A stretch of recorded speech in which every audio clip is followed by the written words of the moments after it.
बिस्मिल्लाहिर्रहमानिर्रहीम। ये छोटा सा टॉपिक है जी, active transport through cellular sheets.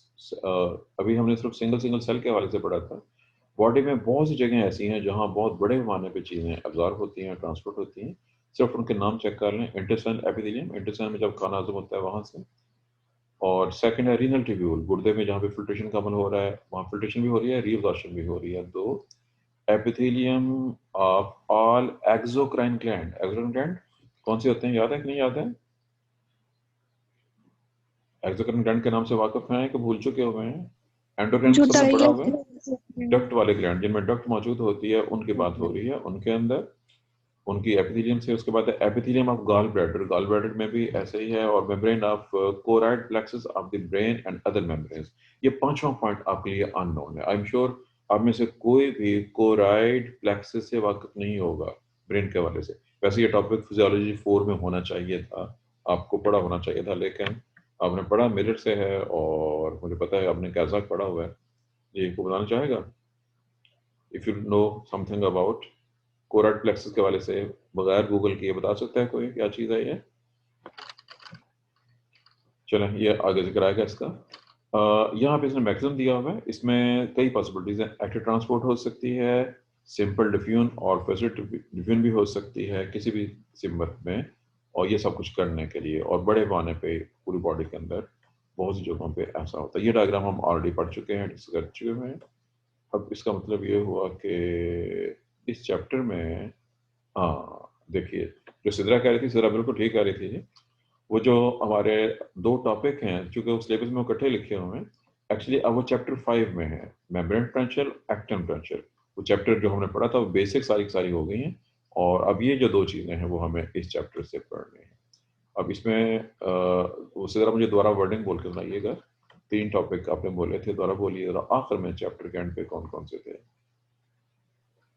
जी सर लास्ट पे है एक्शन पोटेंशियल एक साइनेप्टिक मिनट, आपकी आवाज़ सही नहीं आ रही। मैं अपने जी, अब दोबारा बोलिए। Generation and conduction of action potential. जी, एक है। Synaptic transmission. 2, membrane receptors. Receptor. अच्छा, इसमें एक तरफ होना चाहिए, दोबारा चेक करें, चूंकि आपकी आवाज़ क्लियर नहीं थी, वो गड़बड़ थी मेरे इसमें, कुछ सुनने में पेश आ रही थी। इसमें रेस्टिंग मेम्ब्रेन पोटेंशियल डिस्कस नहीं किया इसने, सेपरेट अलग हेडिंग के साथ, रेस्टिंग मेम्ब्रेन जी सर, पोटेंशियल ये भी है। सर चलो रेस्टिंग भी है। जी, चलें। अच्छा, अब एक बात सुन लीजिए जी, ये बहुत इंपॉर्टेंट चीज़ है। अब जैसे ही चौथे से 5वें सेमेस्टर में एंटर हुए हैं, आपने नोट किया होगा कि अब बाकी सब कुछ तो ख़त्म हो गया, जो कुछ एक्स्ट्रा चीज़ें थी। अब प्योर जोलॉजी आप पढ़ रहे हैं, जोलॉजी के मुख्तलिफ, और बाई चांस, ये किस्मत की बात है या जस्ट चांस की बात है कि आपके सारे के सारे, एक दो को छोड़ के बाकी मेजॉरिटी सब्जेक्ट बहुत टफ है। 5वें सेमेस्टर में उन्होंने सारे के सारे टफ से शामिल कर दिए हैं। पिछले साल के जो रिजल्ट है उसमें फिजियोलॉजी का रिजल्ट बहुत अच्छा नहीं है, और वजह यह है कि ये बहुत टफ है। बच्चे इसको बहुत लाइट लेते हैं, समझते हैं कि जैसे पहले नंबर आते जा रहे थे यहाँ भी आ जाएंगे। सेमेस्टर 5 से ऑनवर्ड मार्किंग का मैथ चेंज हो जाएगा। जो पेपर जहाँ चेक हो रहे होते हैं, पहले 4 सेमेस्टर की मार्किंग कुछ और लोग कर रहे होते हैं। 5वें से ऑनवर्ड जो मार्किंग हो रही होती है, मिसाल के तौर पर 5वां सेमेस्टर फिजियोलॉजी है, यूनिवर्सिटी में जो फिजियोलॉजी डिपार्टमेंट की हेड हैं वो पेपर सेटर होती हैं, और वही पेपर, वो हेड नंबर भी होती हैं, और वो अपनी पसंद के बंदे लेके, जो उनसे बीजार स्टूडेंट्स उन्हीं के होते हैं, वो जो पेपर्स को मार्क करते हैं, और वो खास से टाइट मार्किंग करवाते हैं। ये मैंने आपको पहले से बता दी है। बात याद रहेगी नहीं याद रहेगी?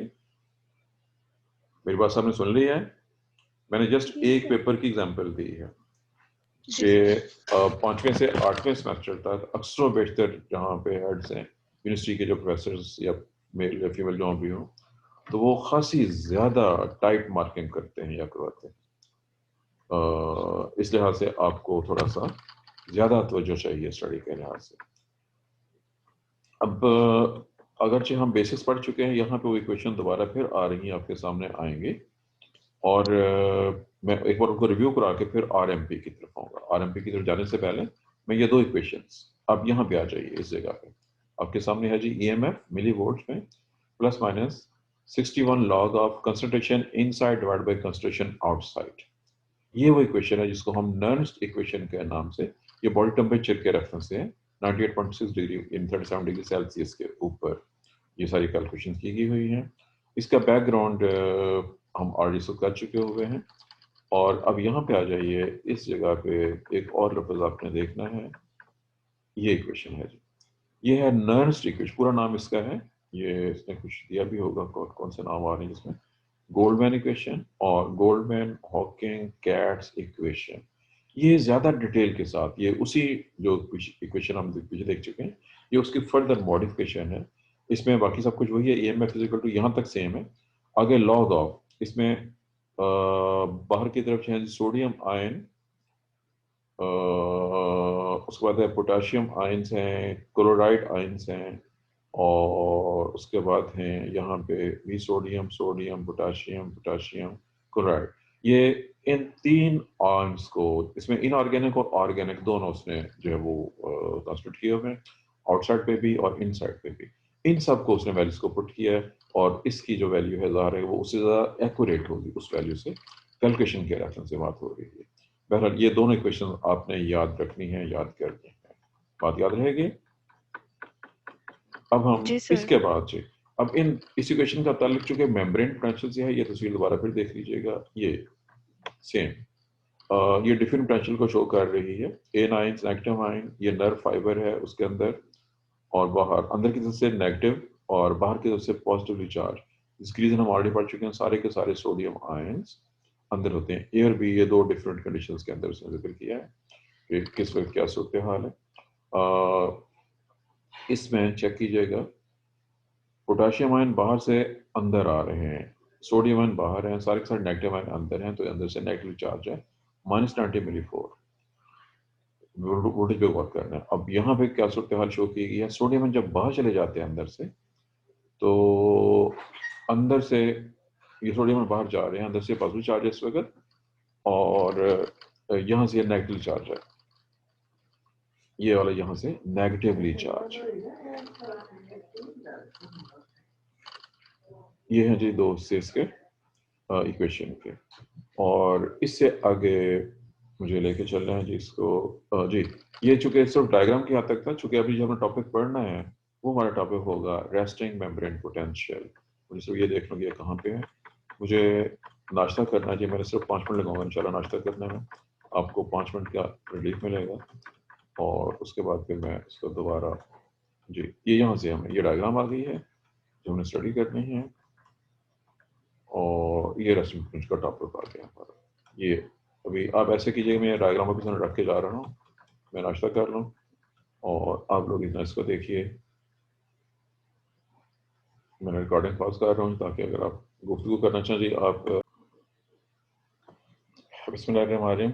एक क्वेश्चन है जी, चूँकि हमने अब तक जो पढ़ा था वो सब के सब एज लॉन्ग क्वेश्चन नहीं आएंगे, वो शॉर्ट क्वेश्चन या MCQs हो सकते हैं, लेकिन मशहूर MCQs में रेस्टिंग मेम्ब्रेन पोटेंशियल और एक्शन मेम्ब्रेन पोटेंशियल और साइनेप्टिक ट्रांसमिशन, ये तीनों लॉन्ग क्वेश्चंस में आ सकते हैं इस लिहाज से, लेकिन इस दायरे के इस बुक में बहुत लंबे लिखे हैं, इसको आप शॉर्ट कर सकते हैं।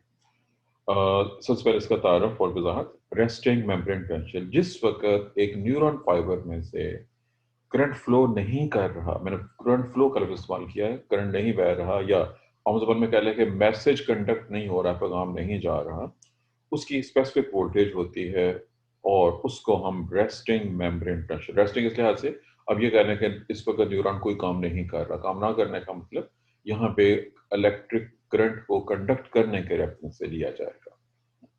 ये वो जो फिजिक्स वाला वर्क है वो उसकी बात नहीं है हो रही। अच्छा, अब जैसे कि पीछे जिक्र हो चुका, डायग्राम में जिक्र हो चुका हुआ, ये वर्डिंग आपके सामने है। ये इन हालात में सेल मेम्ब्रेन अंदर से -90 मिलीवोल्ट, और ज़ाहिर है बाहर वो पॉजिटिव मिलीवोल्ट 90 मिलीवोल्ट होगा, ये वैल्यू है।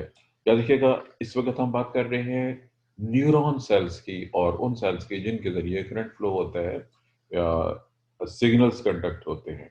ये जहन में दोबारा रखना है, चूंकि हार्ट के सेल्स में और इंटेस्टाइन के सेल्स में और बॉडी के अदर सेल्स में इसकी वैल्यू डिफरेंट होती है, ये बात याद रहेगी, इसको याद रखना है, भूलना नहीं है कि मुख्तलिफ सेल्स में RMP रेस्टिंग मेम्ब्रेन पोटेंशियल की वैल्यू डिफरेंट होती है।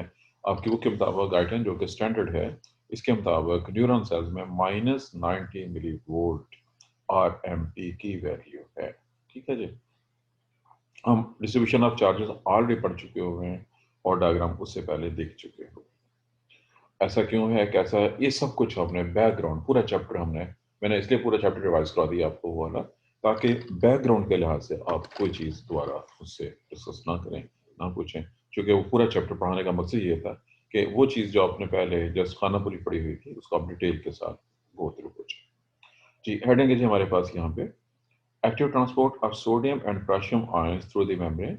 ये इसने हेडिंग दिया है लंबा, सोडियम पोटेशियम पंप, ये भी हम ऑलरेडी पढ़ चुके हैं। दोबारा गौर कीजिएगा, हम सोडियम पोटेशियम पंप को भी पढ़ चुके हुए हैं और इसमें जो एनर्जी खर्च होती है उसका जिक्र भी हो चुका है, चलो उसको मैं एक्सप्लेन नहीं करूँगा। अब सिर्फ जो उसके काम की चीज़ें हैं हमारी डायग्राम के लिहाज से और क्वेश्चन के लिहाज से मैं दोबारा बता देता हूँ। डायग्राम के सामने दोबारा फिर आ रही है। ये सारी की सारी चीज़ें हैं डिटेल के साथ हम ऑलरेडी डिस्कस कर चुके हुए हैं। यहाँ पे आ जाइए, यहाँ पे हम बैठे हुए हैं इस वक्त डायग्राम के लिहाज से। हेडिंग दे रहा है जी functional characteristics sodium potassium pump के हवाले से और लीक चैनल्स का जिक्र उसने किया हुआ, you have to look at here. Routine में आपके सामने देखिएगा ये सोडियम, 3 सोडियम आयन बाहर जा रहे होते हैं, 2 पोटेशियम आयन अंदर आ रहे होते हैं और एक बार में एटीपी का एक मॉलिक्यूल जब टूटता है एटीपी बनती है, तो ये 3 सोडियम को बाहर, 2 पोटेशियम को अंदर ले आता है, जिसके नतीजे के तौर पर आरएमपी की वैल्यू, चूंकि हम उसको ऑलरेडी पढ़ चुके हैं इलेक्ट्रोजेनिक पंप के नाम से, अंदर से ये नेगेटिव हो जाएगा, 3 पॉजिटिव बाहर गए हैं, 2 पॉजिटिव अंदर आए, इसका मतलब है अंदर एक नेट नेगेटिव और बाहर एक नेट पॉजिटिव चार्ज गेन हो गया। ये इलेक्ट्रोजेनिक पंप का फंक्शन है जो इसको स्टैब्लिश किए रखता है। यहाँ पे आ जाए लीक चैनल्स, ये सेल मेम्ब्रेन के अंदर ऐसे प्रोटीन्स हैं, चेक कीजिएगा इसमें से पोटेशियम आयंस बाहर जा सकते हैं, सोडियम आयन इनके जरिए अंदर आ सकते हैं, इसका जिक्र भी इससे पहले हो चुका हुआ। अब यहाँ पे इस डायग्राम के अंदर आ जाइए, ये याद रखिएगा लीकेज कम कम होती है, थोड़ी मिकदार में होती है और ये इसको रीस्टैब्लिश करने के लिए पोटेशियम को वापस सोडियम को बाहर भेजने में ये इलेक्ट्रोजेनिक पंप का अपना रोल होता है। ये तस्वीर है जी, फिगर का नंबर है 5.6C, आरएमपी को स्टैब्लिश करने के हवाले से है। ठीक है, और ये बहुत तेजी से मूव कर जाती है चीज़ें, ये जगह पे आ गया तकरीबन। इसमें आपके सामने जो डायग्राम आप देख रहे हैं, इस डायग्राम के अंदर वो तमाम वैल्यूज, आपको याद होगा हम बहुत पहले कहीं पे ये मैसेज आ रहा है जिसका ये चुके जब जैसे ही जूम बंद होगा तो आपने दोबारा रिकनेक्ट होना होगा, ये 9 मिनट बाद जूम बंद हो जाएगा, जब ये बंद हो जाएगा तो आपने उसके बाद रिकनेक्ट करना। ये डायग्राम आपके सामने, इस डायग्राम को जरा गौर से देखिए और याद कीजिए जो हमारा पहला लेक्चर था, आपको जो मैंने टेबल कहा था उस टेबल को रट्टा लगाना है, आपने उसको किस तरह रट्टा लगाया हुआ है अब तक। ये इस टेबल को देखने में 2 मिनट तक आपसे सवाल पूछता हूँ कि आपको क्या कुछ याद है, कितनी चीजें इसमें से याद है आपको, देखिए इसको।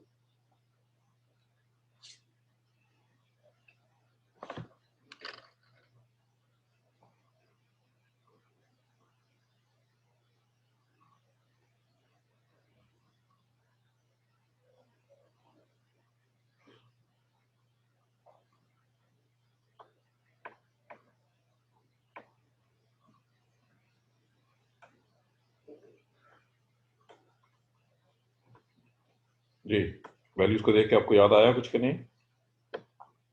आम हालत में सेल के अंदर 140 मिली इक्विवेलेंट पर लीटर पोटेशियम मौजूद है और सेल से बाहर 4 मिली इक्विवेलेंट पर लीटर पोटेशियम मौजूद है और सेल मेम्ब्रेन अंदर से नेगेटिवली चार्ज है, उसकी वजह हम ऑलरेडी पढ़ चुके हैं। सेकंड, इस पे गौर कीजिए, इसमें दोनों का कंपैरिजन आ गया पोटेशियम सोडियम का।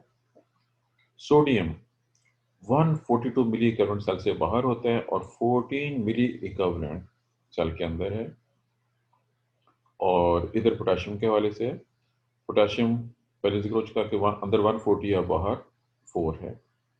इसने इन दोनों की वोल्टेज इंडिकेट की हुई है। सोडियम की वजह से जो वोल्टेज डेवलप होगी वो +61 मिली वोल्ट है और पोटेशियम से जो वोल्टेज, चूंकि हम वो पढ़ चुके हैं ऑलरेडी, तो जो इक्वेशन थी नर्स इक्वेशन का जिक्र भी हो चुका, वोल्टमैन इक्वेशन का जिक्र भी हो चुका, तो इसकी वजह से वो वोल्टेज की वैल्यू इतनी बनती है और जब दोनों, अगर ये दोनों मौजूद हैं इकट्ठे इस शक्ल में जो यहाँ दी गई है, तो नेट जो वोल्टेज बनेगी वो ये बनेगी -86 मिली वोल्ट। ये इसमें से ये माइनस होने की वजह से, लेकिन इसमें अदर आइंस का जिक्र चूंकि नहीं किया गया हुआ, उसकी वजह से नेट वोल्टेज कुछ और होती है। आगे आ जाएंगे, इस डायग्राम देखें, दोनों चीजें हो रही हैं। सोडियम अंदर बाहर की डिफ्यूज आउट भी हो रहा है, और पंपिंग एक्शन सोडियम को अंदर से बाहर निकाल रहा है, ताकि बाहर उसकी मदार इतनी रहे, अंदर उसकी मदार इतनी रहे। पोटाशियम में भी ऐसे हो रहा है, डिफ्यूजन भी हो रही है और पंपिंग भी हो रही है, और वो ऐसे होगी कि ये बाहर से इतना है और अंदर इसकी मदद इतनी है, और इसकी वजह से जो वोल्टेज इतनी है। बहर ये वो डायग्राम है जो कि उन दोनों दो मेन फैक्टर्स को डिस्कस कर रही है। जो कुछ यहाँ डायग्राम दिखाया गया वो कुछ यहाँ भी लिखा हुआ है, आउटसाइड इनसाइड, कौन सी मदार कितनी मदार में है, और यहाँ पे उनकी रेशियो, इनकी अंदर और बाहर की जो रेशियो है, सोडियम में 0.1 की रेशियो है और इनसाइड और आउटसाइड में, पोटाशियम में 35 और बाहर में अप्रॉक्सीमेटली 35 की रेशियो है। पोटाशियम आयन बहुत ज़्यादा है अंदर बाहर के मुकाबले में, और ये वैल्यू का डिफरेंस बहुत ज़्यादा, उसको उन्होंने अप्रॉक्सीमेटली रेशियो को ये कह दिया कि इतनी है। बहरहाल, अच्छा, अब ये वाला फिक्रा है, ये फिक्रा ऊपर डायग्राम आ चुकी हुई है। Leakage of potassium and sodium ion through nerve membrane, ये डायग्राम ऊपर डिस्कस होगी हुई है। लीकेज चैनल होते हैं, उनमें से दोनों से लीक आउट होती हैं, लेकिन इलेक्ट्रोजेनिक पंप जो है उनको दोबारा स्टैब्लिश कर देते हैं अपने स्पेसिफिक उसके ऊपर। एक फिक्रा और है बड़ा इंपॉर्टेंट, ये फिक्रा चूंकि बुकमेंट और फिक्रा लाइन होते, फिक्रे को चेक कीजिए, मैं यहाँ पे निशान लगा रहा हूँ, ये आप समझिए। वर्डिंग है जी, the channels are far more permeable to potassium than to sodium normally, about 100 times as permeable. Sodium potassium दोनों जो है वो डिफ्यूज हो सकते हैं, लेकिन इन चैनल में से पोटेशियम के मूव होने की रफ्तार 100 गुना ज्यादा है सोडियम के मुकाबले में। ये एक स्टेटमेंट, पोटेशियम छोटे साइज के होते हैं और वो बहुत तेजी के साथ उनको मूव कर सकते हैं उसमें से। अब अगले फिक्रे की तरफ आ जाइए। ये सारे फैक्टर जिनका ऊपर जिक्र हुआ, इनसे जो वोल्टेज है वो तकरीबन -90 मिली वोल्ट हो जाती है। अब वो तमाम जो फैक्टर्स हैं उनको हमने देखना है एक एक करके। हेडिंग है जी, कंट्रीब्यूशन ऑफ पोटेशियम डिफिन पोटेंशियल। क्योंकि इसमें डिटेल तो बहुत सी दी गई है, हमें सिर्फ ये देखना है कि पोटाशियम के इस डिफ्यूज होने की वजह से जो फैक्टर है वो, तो इसमें ये फिगर नीचे होगा, मैं ख्याल ऊपर नहीं होगा कुछ भी, जी बिल्कुल नीचे दिया हुआ है उसके, ये स्टेटमेंट होगा यहाँ पे। अब पोटाशियम जो रेशो ऊपर हम पढ़ के हटे हैं कि सोडियम और पोटाशियम में जो रेशो थी वो 35.1 वाली, उसमें ये रेशो है, और उसका रिजल्ट क्या निकलता है कि -90 मिली वोल्ट जो है, ये उसकी मैथमेटिकल इक्वेशन उसने काउंट करके दे दी हुई है। बहर ये वो फैक्टर्स हैं जो इसने आपकी बुक ने इसको दोबारा डिस्कस कर दिया है, पूरी वर्डिंग आपको देनी पड़ेगी। Nernst potential corresponding to this ratio is -90 milli volts, because the logarithm of 35 is 1.54, and this times -961 millivolts is -94। ये उसने पूरी वजाहत कर दी है उसकी। तो उस क्वेश्चन में अगर वैल्यूज पुट करते हैं तो ये वैल्यू जो हमें हासिल होगी वो ये वाली इतने मिलीवोल्ट होगी, 90 मिलीवोल्ट होगी। ये क्वेश्चन आपको याद होगा, इससे पहले चैप्टर में भी वहाँ पे मौजूद थी, और उन्होंने बताया था कि इसके अदर फैक्टर्स कौन है, क्यों और किस वजह से ऐसे दिए गए। अगले हेडिंग में आ जाइए, contribution of sodium diffusion through the nerve membrane. अब इसकी डिटेल्स चूंकि अगले पेज पे होंगी, हमें अगले पेज पे जाना पड़ेगा। ये बात ऑलरेडी जिक्र हो चुका है कि सोडियम पोटेशियम दोनों डिफ्यूज इन आउट होते हैं, लेकिन सोडियम के मुकाबले में पोटेशियम का डिफ्यूजन ज़्यादा होता है, सोडियम का डिफ्यूजन कम होता है।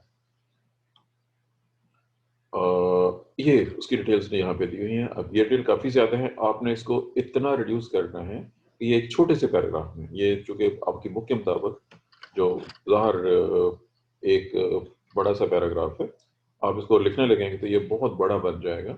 आपने इसमें से सिर्फ जो मोस्ट इम्पॉर्टेंट पॉइंट है 2-3 उनको सम अप करना है, बाहर निकालना है। इसका जिक्र ऊपर हो चुका हुआ, इन दोनों पॉइंट का जिक्र ऊपर हो चुका हुआ है। अब जो पॉइंट था हमारा कि सोडियम पोटेशियम आयन की वो लीकेज का अमल हो रहा होता है, सोडियम आयन जब बाहर से अंदर जा रहे हैं, लेकिन उनसे कहीं ज़्यादा पोटेशियम आयन बाहर जा चुके होते हैं, इसलिए वो जो वैल्यू थी वो 94 से कम होकर 90 की एज में आने की कोशिश कर रही होती है, बल्कि उससे भी कम, ये -86 मिली वोल्ट जो इससे ऊपर वाले पेज के ऊपर डायग्राम थी उसके अंदर ये दिया गया हुआ था, और उसकी रीजन का जिक्र ऑलरेडी हो चुका हुआ। लेकिन जो अगला फैक्टर है वो सोडियम के अगेंस्ट है, अभी आपके सामने आ जाएगा जी। हेडिंग है जी contribution of sodium potassium pump. चूंकि सोडियम पोटेशियम पंप की डायग्राम ऊपर आज की एक्सप्लेन पहले से हो चुका हुआ, वो बहुत तेजी से हर वक्त काम कर रहा होता है। जैसे ही अंदर थोड़े सोडियम ज्यादा आते हैं, तो वो सोडियम को बाहर, 3 सोडियम को बाहर, 2 पोटेशियम को अंदर, अंदर से नेगेटिव कर देता है और बाहर से उसको पॉजिटिव कर देता है। एक बार फिर इसने आपने याद रखिएगा, फिजियोलॉजी के हर क्वेश्चन में डायग्राम्स आपने बहुत से बनाने हैं। हर डायग्राम जो इंपॉर्टेंट डायग्राम आपने ड्रा करने हैं, और डायग्राम होगी तो जो लिखा होगा उसके साथ वो क्लियर होगा। लेकिन अगर आप खाली लिखते रहें रटा मार के और डायग्राम नहीं बनाएंगे, तो आपका वो जो चीज़ क्लियर नहीं हो सकेगी आप क्या कह रहे हैं। तो हमारे बच्चों की सबसे बड़ी मिस्टेक ये होती है कि वो डायग्राम ड्रा नहीं करते हैं। आपने डायग्राम ड्रा करनी है, डायग्राम देख लीजिए, सेम डायग्राम जो ऊपर आज की हुई है, जो आप वोल्टेज को मेजर कर रहे हैं, और वो वोल्टेज यहाँ पे माइनस साइड के ऊपर कितनी शो हो रही है। ये एक्शन पोटेंशियल है, ये अभी नहीं, अभी हम सिर्फ मेम्ब्रेन रेस्ट मेम्ब्रेन पोटेंशियल की करते हैं। इस डायग्राम को भी हमने बाद में देखी, इस डायग्राम को भी हमने जब हम एक्शन मेम्ब्रेन पोटेंशियल में पहुंचेंगे उस वक्त देखेंगे। पर ये है जी, यहाँ तक इस जगह तक हमारा जो रेस्टिंग मेम्ब्रेन पोटेंशियल का टॉपिक है वो कंप्लीट हो गया है। वो तमाम फैक्टर जिस पर कंट्रीब्यूट कर रहे हैं, सबसे बड़ा फैक्टर सोडियम पोटेशियम पंप है जो एक्टिवली काम करता है और एनर्जी इस्तेमाल करते हुए ज़्यादा सोडियम को बाहर और कम पोटेशियम 3 और 2 की रेशो के साथ अंदर लेके आता है, और आरएमपी की वैल्यू को एस्टेब्लिश ये रखता है। नेट पोटेंशियल की वैल्यू -90 मिली वोल्ट है, और जो कि इस डायग्राम में नजर आ रही है रेस्टिंग पोटेंशियल, ये -90 मिली वोल्ट पे। तमाम फैक्टर्स का इफेक्ट मौजूद है उसमें। सोडियम पोटेशियम पंप का फैक्टर मौजूद है, लीकेज सोडियम की, लीकेज पोटेशियम की, ये सब की सब चीज़ें काउंट करती हैं। ये है जी हमारा एक क्वेश्चन मुकम्मल हो गया है। और ये सब डायग्राम याद रखिएगा, ये वाली डायग्राम्स और वो डायग्राम दोनों शामिल करते हुए आरएमपी का टॉपिक हमारा एक क्वेश्चन हमारा मुकम्मल हो चुका है। अगर Excuse किसी me, को sir. जी, हाँ जी, आप क्या कह रही हैं जी? सर नेट जो सर पीछे वाले पेज में ये डायग्राम ऊपर वाले पेज में पेज नंबर 60 में जी निकाल लें सर ये ऊपर जी तो ये नेट -86 लिखा है और पोटाशियम की वजह से -94 मिलीवोल्ट, सोडियम की वजह से +61, तो नेट जो है वो जी -86। बिल्कुल दोबारा वो कर रहे हैं। पहली बात याद रखें कि यहाँ पे सिर्फ उसने सोडियम पोटेशियम को डिस्कस किया है, लेकिन इससे पहले जो कंप्लीट इक्वेशन थी उसमें अदर आयंस का जिक्र भी मौजूद है, जिसको यहाँ पे मेंशन नहीं किया गया। याद रखिएगा जी कि